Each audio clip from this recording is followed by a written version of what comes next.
So I watched Apple's keynote in its entirety, and to be honest with you guys, it was kind of boring. Now, there wasn't a new product design.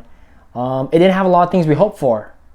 Actually, now I think about it, there's a lot of things that it didn't have that we actually wanted, but more on that later. Let's just jump straight into it and talk about why you shouldn't buy Apple's brand new shiny iPhone 11 Pro and 11 Pro Max.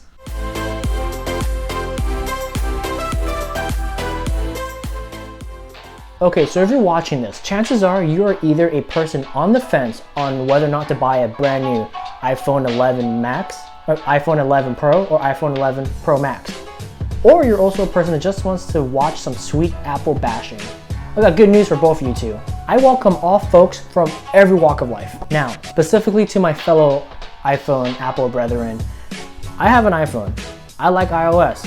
I like iPhone over Android. So keep that in mind when I'm gonna say the next couple things I'm saying, because it's not like I'm coming from the perspective of I hate the iPhone. I just want you guys to accept the idea or get the idea that this phone isn't really worth your time nor your money. First off, this is a very old and dated design.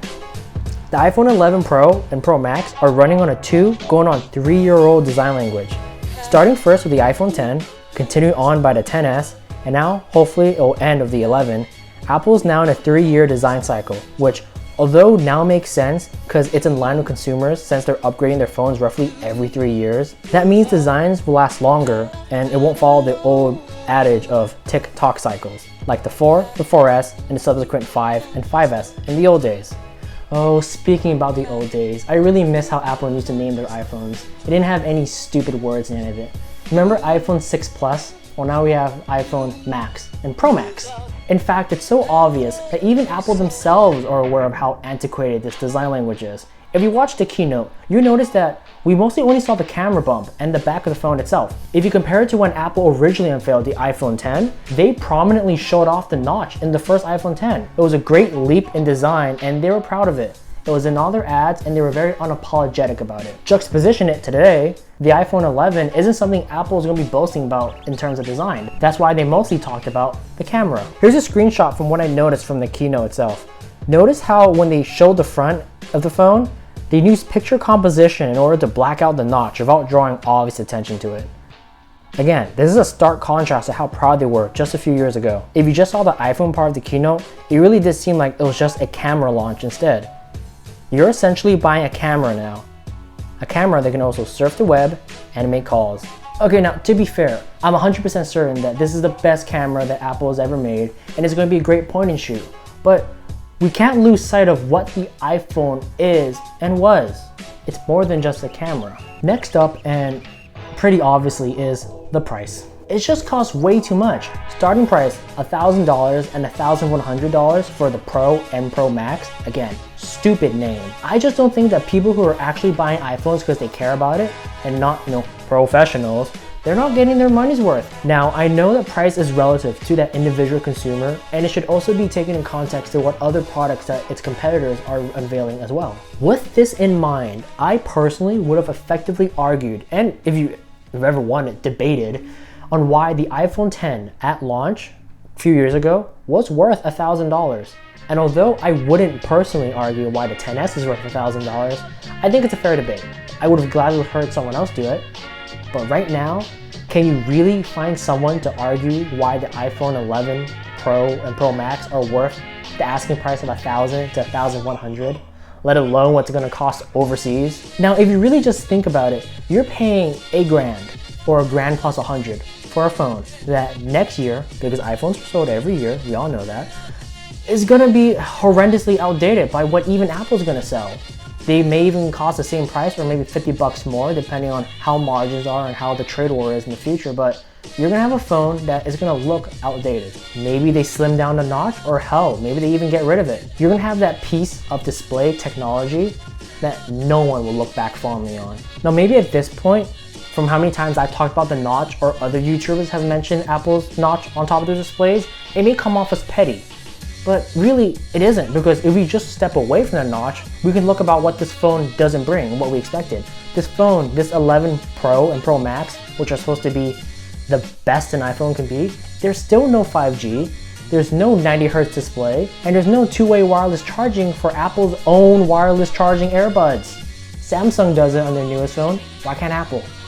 Okay, so finally, if you've noticed that I've been painstakingly making sure I've only been saying iPhone 11 Pro and Pro Max, there's a reason to that. That's because the iPhone 11, no suffix, is actually a really good phone. It's such a great value proposition that it can't be ignored when you're considering on whether or not you want the iPhone 11 Pro. As you should know by now, and with no thanks to Apple's marketing by the way, the iPhone 11 is the direct successor to the iPhone XR. It is $50 cheaper than what the XR was on launch. So that's $699, or roughly $700.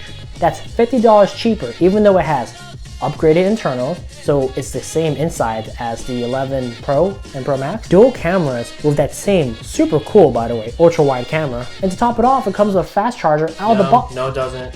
What? Just the 5-watt. 5-watt charger? Well, why would Apple do that? Apple. They giveth and they taketh. Well, they didn't necessarily take anything away they never gave it us in the first place. Bad on you, Apple. You should have just given us the fast charger. I mean, everyone else is doing it. Alright, yeah, so back to the main show.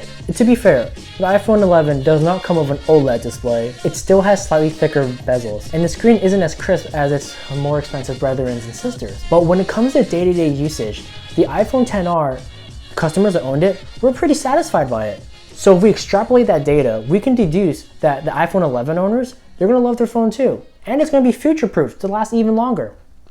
Plus that ultra-aggressive price point of $700, which we have not seen from an Apple flagship device in quite a long time. So if you have an iPhone 8, 10, 10s, 10R, please don't do this to Apple. Don't give them your hard-earned money. Don't buy an 11 Pro or Pro Max, because just in another year, they're gonna release a brand new iPhone and it's gonna have even better features that are worth waiting for. And if you are able to actually wait that long, you'll be rewarded too. Because it looks like, from what we see from the grapevines, that the next iPhone in a year from now is going to have two-way wireless charging, which is a must at this point because Apple themselves sell AirPods that can wirelessly charge. So it would be ultra convenient, wouldn't it be? USB-C included into the phone, which means Apple will, for the first time, have a universal standard implemented. And thirdly, which I don't want to hammer this down too much, is going to be a new design. Hopefully with a slimmer notch or without one. Now if you must get a new iPhone for what I am sure is a myriad of plenty of good reasons, then consider this. I lead you in the direction of the iPhone 11. Or if you want to get the most bang for your buck on a budget, the iPhone XR, the last year budget iPhone. As I mentioned earlier, the iPhone 11 comes with the same A13 Bionic chip. You know, the one that's inside the 11 Pro and Pro Max. This SoC will definitely be more future-proof than the XR, obviously. But as opposed to the A12, the A13 is primarily focused on energy efficiency, so we're squeezing out even more battery life. I mentioned the XR earlier because it experienced a price drop that is steeper than what we usually see from a traditional iPhone release. Instead of $100 off, it's $150 off. So the XR's new resting price is $600.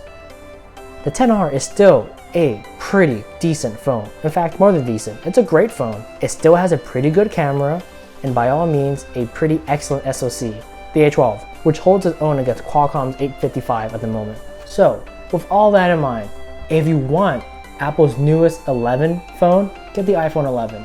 You'll walk away with more money and a user experience that isn't that much different anyways. And if you want to get the best bang for your buck possible on a budget, get the XR, because those two iPhones are the ones that I think are best for you, the consumer.